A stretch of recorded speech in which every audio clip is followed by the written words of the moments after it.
Best piece of advice for someone 24 or a new millennial out of college. In this video, Naval Ravikant will share 15 life lessons that honestly I wish I heard sooner, especially the 12th one, before I started my company in 2018. I'm Jordan, made over $5 million, hired 50 people, and here is Naval's first lesson. Spend more time on making the big decisions. There's basically 3 really big decisions that you make around that age. Spend more time on making big decisions. But what are they? There's basically 3 really big decisions. It's where you live, who you're with, and what you're doing, right? Those are the 3 big decisions. The 3 big decisions in life are where you live, who you are with, and what you do. But why does Naval consider these the most crucial decisions? We spend so much time in relationships. An average relationship probably lasts a couple of years, but we spend very little time deciding which relationship to get into. We spend so much time in a job, but we spend so little time deciding which job to get into. Choosing what city to live in can almost completely determine the trajectory of your life, but we spend so little time trying to figure out what city to live in. So if you're going to live in a city for 10 years, and if you're going to be in a job for 5 years,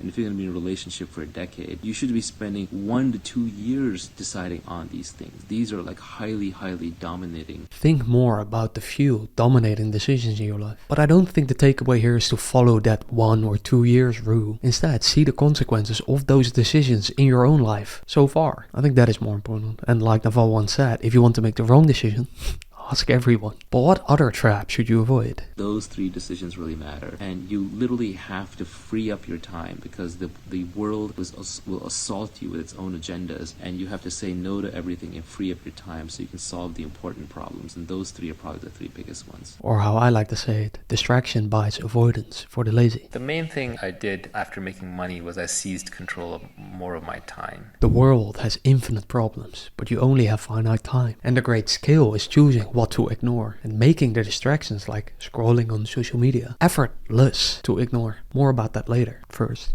anytime you can trade money for time, you should, because time is the thing you will run out of first. Trade money for time, because money goes up and down, but time only goes down. In fact, my father just got a heart attack last week. Life's currency isn't in dollars, it's in heartbeats. But then does it mean you should not focus on making money? I'm not going to be the one to tell you to not go make money.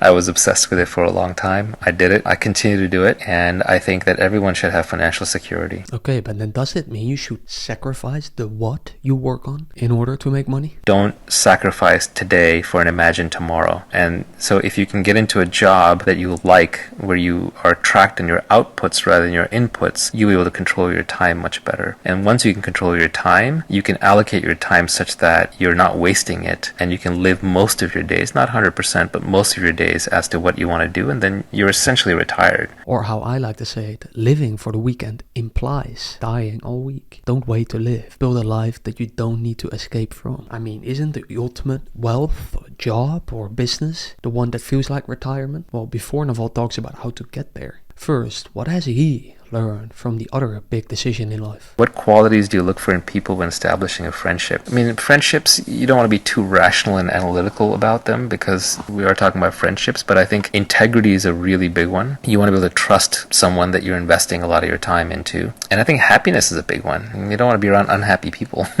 They'll make you unhappy sooner or later, or you'll have to pull them up. And then for me, I like intellectually curious people because they stay perpetually interesting. Relationship with curious people because they stay perpetually interesting. Now, that is interesting and very true. By the way, I write a weekly email with more truths like this. I will add a link below where you can access this free Google Sheet with over 80 plus free tools that I use in my business, personal life to save time, and then you will receive my email too, if you like to read it. Anyways, also a filter for happy people is what Naval said. Or at least not depressing or pessimistic people. It's a big one that I've overlooked in some of my past relationships. Do you have friendships with anybody who is not very smart? Honestly, it's rare. I do have friends who are not everyone's smart at something. So I don't want to be pejorative and say that, they're not smart. But it's just, if they're not intellectually curious about things that I'm intellectually curious about, and if they're not constantly learning, eventually we'll just run out of stuff to talk about. And I like to talk, which is why I'm on Twitter and Periscope. How I like to say it, the best relationships are built on shared questions, isn't it? And the conversations you have with yourself and with others shape a big part of your reality. But don't believe me, think about what Naval says here.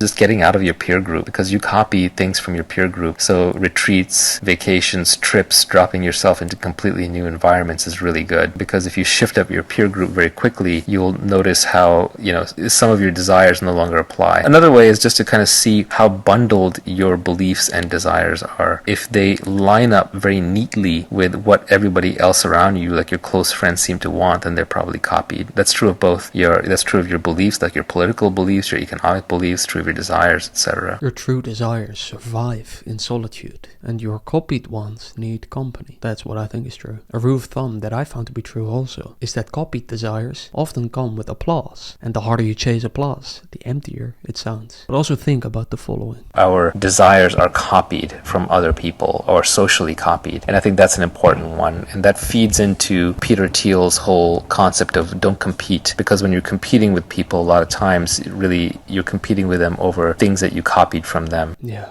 Competition, isn't that the art of wanting what others convinced that you should want? I mean, I would argue that my most costly mistakes came from competing with my friends, businesses, and so on. And with costly, I really mean literally more than $1 million. But even more so, all that wasted time chasing things that I did not really want. Anyways, think about the following too. Books is completely personal experience. It's a single player game, as I've said before. So there's no point in trying to do book reading for other people. In fact, sharing books in that sense is bad. Sharing what books you're reading is bad, because it forces you to pretend like you're reading more than you are, or you're reading smarter than you are. Reading for others is like spiritual makeup. You are a man. You don't want to wear makeup, right? Jokes aside, what are Naval's thoughts on the third most important decision in your life? The what you work on. Listen close. The thing I'm not a fan of is wasting time. Wasting time, tedious meetings with tedious people, traveling to places for business where there's you don't actually enjoy it. Anything ceremonial or ritual, meetings, complete waste of time, most meetings. Save your time, save your energy. Just be happy, enjoy yourself. Oh, I get it. If that sounds too easy, just be happy. I mean, how many times have you heard that? You need money to survive, right? And this is all an excuse for laziness, which just lets me relax until I need to make that decision. The decision of what you work on, to me, seems like the most important decision out of those three, or any. Because to me, it is the thing that I spend the most time on. I don't go out much, and I'm not very social. So if the most of your time is spent working, then how do you avoid having it feel as wasted? You don't want to be in grinder mode. If you're just grinding, you're going to burn out. And the day you burn out, this thing is over. Now, if that sounds controversial,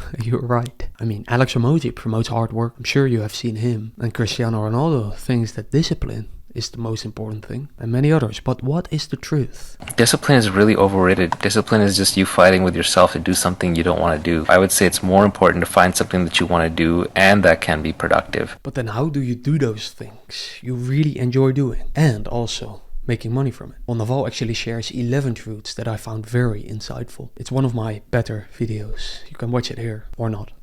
Talk soon.